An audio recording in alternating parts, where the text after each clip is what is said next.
वेड भाग 9. हॉलमध्ये त्याने प्रवेश करताच त्याचे डोळे आपसुकच मोठे झाले. ओठांवरील हसू कुठेतरी दूर पळून गेलं.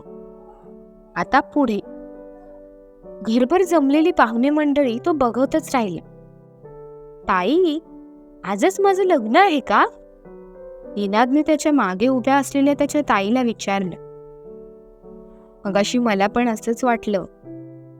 फक्त निनादलाच ऐकू जाईल इतक्या हळू आवाजात त्याची ताई त्याला म्हणाली. एवढ्या सगळ्या तिला कुठे शोधू ग? निनादची नजर सर्व पाहुणे मंडळींवरून फिरत होती. नीनू, इथे येऊन बस. आजी सोफ्यावर बसल्या जागीच थोडीशी सरकत निनादला तिच्या शेजारी बसायला बोलवू लागली. तिच्या मांडीवर बसू का आता मी? सगळ्यांसमोर हिने नीनू नीनू काय लावलंय? निनाद बोलूच शकते ना. टीव्हीवर हक्क गाजवत असते तेव्हा बरोबर निनाद बोलते. निनाद दात सावतच बोलत होता. सगळे तुझ्याकडेच बघतायत. तिचा पुन्हा आवाज येण्याआधी जाऊन बस तिच्याजवळ. ताईने निनादच्या दंडाला धरत त्याला थोडं पुढे लोटण्याचा प्रयत्न केला, पण निनाद तीळ मात्र सुद्धा हलला नाही. नीनू, आजीने पुन्हा आवाज दिला. आता मात्र निनाद जास्त आडेवेडे न घेता आजी शेजारी जाऊन उभा राहिला. आता बस की इथे. आजीने त्याचा हात ओढत त्याला जबरदस्तीने स्वतःच्या शेजारी बसवलं. आजी आणि आजोबांच्या मध्ये अगदी फुटभर जागा होती. स्वतःला त्या छोट्याशा जागेत त्याने कसं बसं सामावून घेतलं. काय मग निनादराव, तुमच्याकडून लग्नाला होकार आहे ना? मैथिलीच्या मामाने सगळ्यांसमेत निनादला प्रश्न केला. अचानक केलेल्या त्याच्या या प्रश्नाने निनाद थोडा गोंधळून गेला. आमच्या नीनूचा आधीपासूनच या लग्नाला होकार होता. निनाद काही उत्तरणार त्याआधीच आजी उत्तर देऊन मोकळी झाली. त्या जमलेल्या गर्दीत निनादची नजर मैथिलीला शोधण्याचं काम करत होती, पण ती त्याला कुठे दिसतच नव्हती. तसं तोंड पाडून तो आजी शेजारी बसून राहिला. खिडकीतून वाऱ्याची झुळूक आत शिरली. त्या वाऱ्याच्या झुळकेसोबत चाफ्याचा गंध सुद्धा दरवळला. तोच गंध त्याच्या नाकात शिरून संपूर्ण शरीरात भिनला. डोळे बंद करत त्याने स्वतःची मान डाव्या दिशेने वळवली. गंध त्याच दिशेने आलेला. अलगदशीरपणे स्वतःचे डोळे त्याने उघडले. तशी त्याची ती स्वप्नसुंदरी त्याच्या नजरेत भरली. कळे सोडलेले केस आणि कानाच्या वरती चाफ्याची एक कळी तिने अडकवली होती. त्यात चाफ्याच्या पाकळ्यांचा हलकासा गंध घरभर पसरला होता. चेहरा खाली झुकवल्यामुळे तिचा चेहरा निनादला स्पष्ट दिसत नव्हता, पण टीपॉयच्या काचेवर पडलेलं तिचं ते प्रतिबिंब निनादच्या नजरेतून काही सुटत नव्हतं. मोरपिसी रंगाच्या साडीत ती आज खूप सुंदर दिसत होती. हातांची हालचाल होताच काकणांचा होणारा मधुर आवाज निनादला घायाळ करत होता. स्वतःची नजर वर काढत तिने निनादवर टाकली. निनाद सगळ्यांच्या पुढ्यात आपल्याकडेच बघतायत हे जाणवताच तिने स्वतःची नजर पुन्हा खाली झुकवली. मग घ्यायचं द्यायचं बोलूयात. तुमची काय अपेक्षा? मूळ मुद्द्यात हात घालतच मैथिलीचे वडील म्हणाले. एक 4 व्हीलर दिलात तर बरं होईल. दागिन्यांच्या बाबतीत बोललं तर 30 तोळे दागिने मुलीला घालावे अशी अपेक्षा. New fridge, washing machine, oven दिलात तर एकदमच छान होईल. टीव्ही घ्यायच्या भानगडीत अजिबात पडू नका. मी 3 महिन्यापूर्वीच घेतला आणि 10 लाख कॅश. निनादने सामानांची यादी बोलून दाखवली. मैथिलीने गंभीर भाव चेहऱ्यावर आणतच निनादकडे पाहिले. फक्त तीच नाही तर तिथे जमलेल्या प्रत्येक जणांवरच गंभीर भाव आलेले, निनादच्या घरचे सुद्धा. असं नका बघू माझ्याकडे.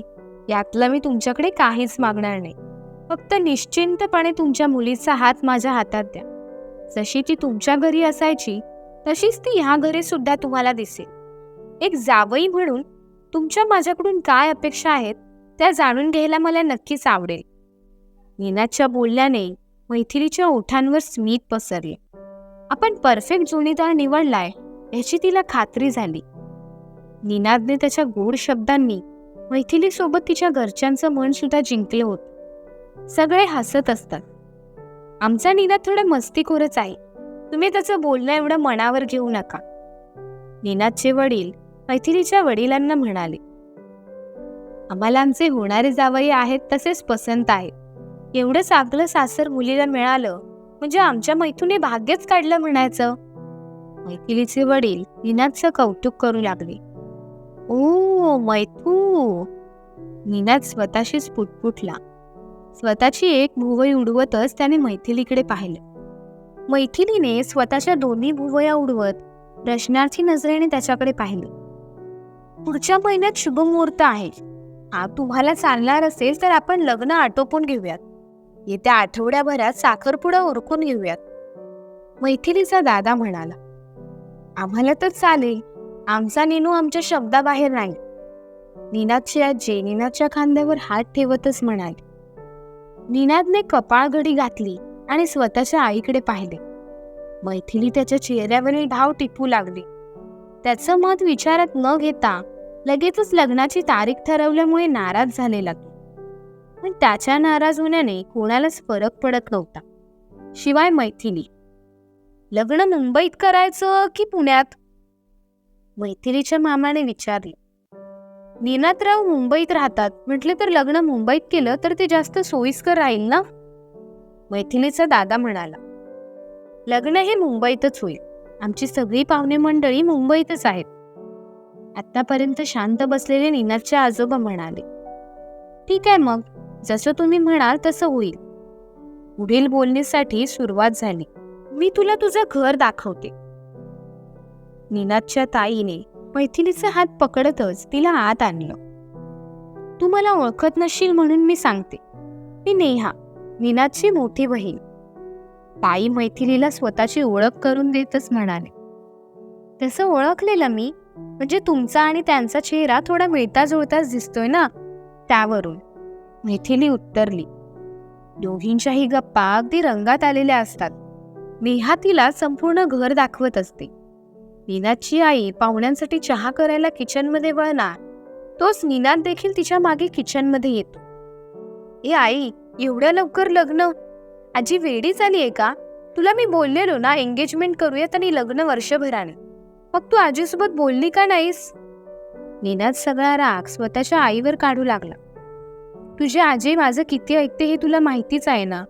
काल सगळं काही सांगून झालं त्यांना, पण त्यांना जे करायचं तेच त्या करतात.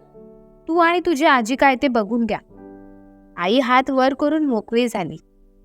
आई, कधीतरी सासूला स्वतःच्या तालावर नाचवायला शिक ग. निरागस चेहरा करतच निनाद स्वतःच्या आईला म्हणाला, असल्या गोष्टी बायकोला शिकवू नकोस म्हणजे झालं. आणि त्या ओट्यावरचा खाली उतर. मला तेवढं आलं किसून दे चहात टाकायला. असं म्हणत निनादच्या आईने छोटीशी किसणी त्याच्या हातात सोपवली. मी काय बोलतोय आणि तुझं काय चाललंय? आणि तू नको ती कामं कुठे सांगतेस मला? मला हाँगकाँगला जायचंय ग. तुम्हा लोकांना का कळत नाही? निनाद पुढे पण काहीतरी बोलणार होता, पण तो बोलता बोलता मध्येच थांबला. कारण ताईसोबत मैथिलीने सुद्धा स्वयंपाकघरात प्रवेश केलेला. निनादच्या हातातील किसनीवर नजर फिरवत ती त्याच्याकडे बघू लागली. ताई, तू फिरायला आलीस की आईला मदत करायला? धर, आईला आलं किसून दे. ताईवर हुकूम सोडत स्वतःच्या हातातील किसणी निनादने ताईकडे सोपवली. दोन्ही हात खिशात खुपसून निनाद ती आयटीतच तिथे उभा राहिला. आवडतंय का घर? निनादच्या आईने मैथिलीला विचारलं. हो, खूप छान आहे. मैथिली त्यांना स्मित देतच उत्तरली. अजून तिने पूर्ण बघितलंच कुठे? नीनू, तिला तुझं प्लांटेशन दाखव. मी इथे आईला मदत करते. निनाद आणि मैथिलीला थोडा वेळ मिळावा म्हणून खरं तर ताई म्हणाली, चला मॅडम. असं म्हणत निनाद मैथिलीला घेऊन गॅलरीत आला, जिथे त्याने वेगवेगळ्या प्रकारच्या रोपट्यांनी गॅलरी सजवली होती. तुम्हाला लग्न नाही करायचंय का? निनादला असा प्रश्न करताना मैथिलीचा तिच्या साडीच्या पदरासोबत चाळा करणं सुरू होतं. तुला मी बोललो ना, मला हाँगकाँगला जायचंय. मी कामात खूप बिझी असणार ग. तुला पाहिजे तसा वेळ मला देता येणार नाही. वर्षभराने माझ्यावर कसलाच प्रेशर नसणार. म्हणजे काम असणार पण एवढं नाही. तुझ्या घरचे लग्नाला एवढी घाई का करतायत?